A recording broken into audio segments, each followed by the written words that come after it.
Merry Christmas, y'all, and welcome to the last episode in our Christmas travel series. We're here in the Great Smoky Mountains of East Tennessee, actually on the North Carolina-Tennessee border. We're going to be checking out Gatlinburg, Sevierville, and Pigeon Forge as well. This being the last episode, that means there are 4 episodes before this one that you may not have seen yet, so if you want to check those out, click the link in the description. Also, if you want to make sure you don't miss any more episodes from Modern Travel Guide, make sure you hit the subscribe button and the notification icon, and you'll always be up to date. The Great Smoky Mountains are part of the Appalachian Mountains of the eastern United States, right on the border between Tennessee and North Carolina. The popular towns in this area are Gatlinburg, Pigeon Forge, and Sevierville. 3 years ago, in November 2016, this area experienced one of the worst wildfires in the history of the eastern United States. Since then, they have been recovering, rebuilding, and renewing, rising from the ashes like a phoenix. Because of the awesome job these towns have done to rebuild, they are great places to start your excursions into the Great Smoky Mountains National Park, or they can be a fun way to take a break from all the wilderness. With shopping, plenty of food, and even some nightlife, these small cities don't get as much love as they deserve, and they deserve a whole lot of love during the Christmas season. Most people coming here will travel from the interstate around Knoxville, Tennessee, starting in Sevierville, then Pigeon Forge, then Gatlinburg, and finally to the national park itself. Driving along the parkway between these locations, you really get a feel for the fairly country, mountainous area. You get to see almost all of the sights and the Christmas lights, with the main road running directly through each town. Starting in Sevierville, you'll hit the first of the Winterfest Lights. You can think of these as Christmas lights, but these towns keep them up through February. They probably do that because it hardly ever snows in Tennessee at Christmas, but the Smoky Mountains get about 9 inches of snow over the whole winter. Sevierville also has a popular drive-through Christmas light experience at the Smokies Stadium called Shadrack's Christmas Wonderland. The entry fee is per vehicle, so try to pack the car, because $25 for one person is not worth it. For me, personally, the free light shows around these 3 towns are good enough. Sevierville also has the major shopping center in the area, the Tanger Outlets of Sevierville. This is where you should head for discount outlet shops of most of your favorite brands, including Brooks Brothers and Polo Ralph Lauren. There's also a couple options for food, plus there's a mini golf course. Also nearby is one of the many, very popular go-kart racing tracks in the area. One of the coolest spots in the area for some good food is Applewood Farmhouse Restaurant. They have some fantastic southern food for breakfast, lunch, and dinner, served with delicious apple fritters instead of rolls and some incredible apple butter. Plus, the farmhouse feel to the place is a nice touch. Further along the parkway is Pigeon Forge. The main reason a lot of people come to Pigeon Forge is for Dollywood, an iconic country theme park named after a famous local, Dolly Parton. Dollywood, a bit off the main road, is extremely popular year-round, with everything from roller coasters to dinner shows, but during the Christmas season they have an experience called Smoky Mountain Christmas. From early November to the first weekend of January, Dollywood goes crazy with Christmas lights and holiday shows. It seems like it would be fun, but there is a major drawback to anything Dollywood. A regular ticket costs $74 before taxes. That's more than I'm willing to pay, that's for sure.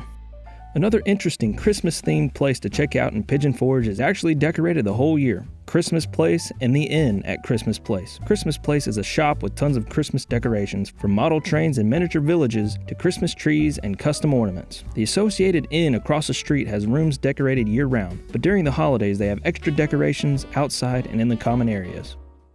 The coolest part of Pigeon Forge, and something I didn't even know about when starting this video, has got to be the Island in Pigeon Forge, a large shopping and entertainment area with everything from a Margaritaville to a Ferris wheel. Lots of restaurants and shops can keep the grown-ups busy while the kids ride and play.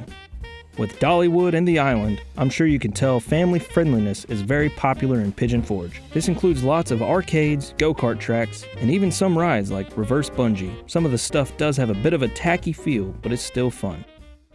Once you leave Pigeon Forge on the main roadway, you get to see what this place really has to offer. The trip from Pigeon Forge to Gatlinburg is heavily wooded, with the Little Pigeon River running down the middle. During the Christmas season, the road itself gets covered in red lights thanks to the popularity of the region. Traffic can be pretty bad. Don't be afraid to use Google Maps to find alternate routes, though the main one to keep in mind is the Gatlinburg Bypass, which takes you around and above for a great view of Gatlinburg straight to the National Park. There are some tunnels on these routes, so make sure you turn your headlights on for that, plus kids love it when you honk. Upon entering Gatlinburg, you are immediately hit with sensory overload. From the Christmas lights everywhere to the many shops, arcades, and restaurants vying for your attention. Some of the buildings on the main, very walkable strip are from the 60s and 70s, giving this place a bit of a country alpine feel. It doesn't hurt to have wooded bridges surrounding the downtown area with a couple creeks running through town. This all helps to remind you that you're in the mountains when you're, for instance, sampling moonshine on the strip. That's actually a very popular activity, mostly thanks to Old Smoky Tennessee Moonshine, which sells 15 different flavors you can sample at their distillery in the middle of town. Check out Sugarland Shine if you'd rather support the little guy. There are also quite a few fudge and sweet shops, if you're more inclined to those types of samples. A few additional cool activities right in Gatlinburg you should check out are the Ripley's Aquarium, Anarchista, an expansive hilltop play area with a gondola that sprung up after the 2016 wildfires, and Skylift Park, with the longest pedestrian suspension bridge in North America.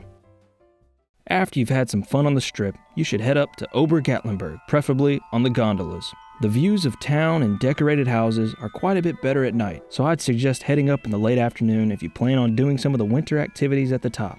There's an indoor ice rink, some shopping, food, and skiing if it's cold enough for artificial snow, which is rare at Christmas. During filming, it was around 60 degrees, so be prepared for the winter activities to be a shorter list than expected. When you head back down though, you'll be really close to my favorite restaurant in town, the Smoky Mountain Brewery Restaurant, which beers brew on site, plus they have a range of styles for most tastes. My suggestion of food is either a pizza or a burger, though their whole menu is good. Mornings in Gatlinburg are something really special. The crisp winter air adds to the quietness of the once crowded strip, and it's the perfect time to take part in the local favorite, eating at one of the pancake restaurants. The most popular is Pancake Pantry on the Ripley's Aquarium side of town. They have a great selection of pancakes and crepes, plus other southern breakfast choices, which they serve from 7 a.m. to 3 p.m. each day. If you go, expect to wait in line, and make sure you bring cash. If not, you can use the ATM by the cashier, but you definitely should bring cash. Finally, we get to the main reason people come to this area, the Great Smoky Mountains National Park.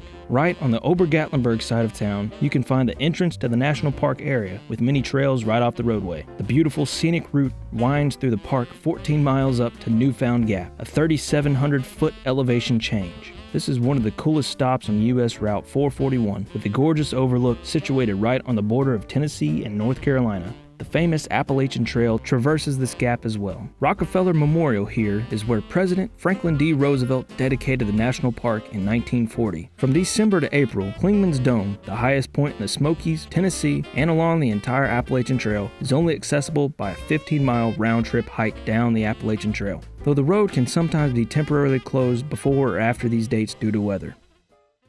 Now, since most people come here for the trails in the national park, let's get a few tips out of the way. Now the first tip, don't be afraid to go to the visitor center and talk to some of the rangers about some of the trails that might interest you. Maybe there's a trail that's closed, or maybe a road that has some debris on it you got to watch out for. So that's the first place to go every time you come. Second tip, it's not a bad idea to bring snacks and water with you when you go on the trail. But if you bring snacks, make sure you keep the trash with you, take it with you when you go, and that includes scrap food like banana peels or apple cores or whatever. That's the kind of stuff that doesn't need to be left on the trail, even if it's biodegradable. Third tip, don't be a dummy like me and bring a big old bag of stuff you're not going to use. For instance, I brought my camera, obviously, and a bunch of lenses, but so far I've only used one lens. Wait a minute. Yeah, it was worth it. Now for the final tip, hold on a second.